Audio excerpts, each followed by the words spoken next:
সে বলেছিল সময়টা যদি থেমে যেত। আমি হেসেছিলাম তখন।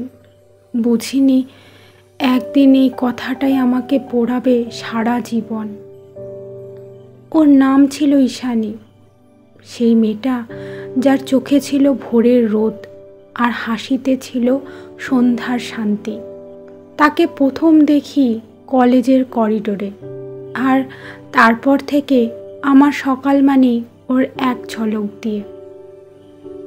প্রথম দিন কিভাবে দেখা, প্রথম কথাটা কিভাবে শুরু, এমনকি প্রথম ধাক্কাটা কবে লেগেছিল, সবটাই মনে আছে আমার।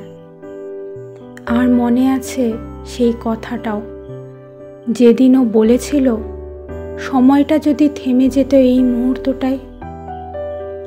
আমি হেসেছিলাম, বলেছিলাম সময় থেমে থাকলে তো কাল আসতো না, আর কাল না আসলে আমরা আবার দেখা করব কি করে।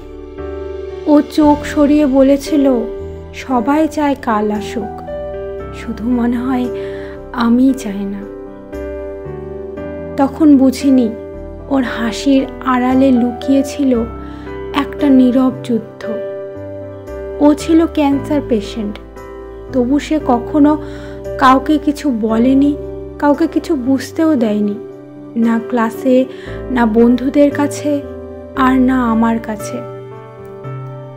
সেই শেষ দিনটায় ও কাপা গলায় বলেছিল, তুই জানিস সময় বড় নিষ্ঠুর রে, ও থামে না কারো জন্য। তুই প্লিজ কাউকে এত ভালোবাসিস না যাতে সময়ের উপর রাগ উঠে যায় একদিন। আজ 2 বছর হয়ে গেল ও নেই, কিন্তু আমি আজও প্রতিদিন একই করিডোর দিয়ে হাঁটি, একই ব্রেঞ্চে বসি, আর ওই একই কথাগুলো মনে করি।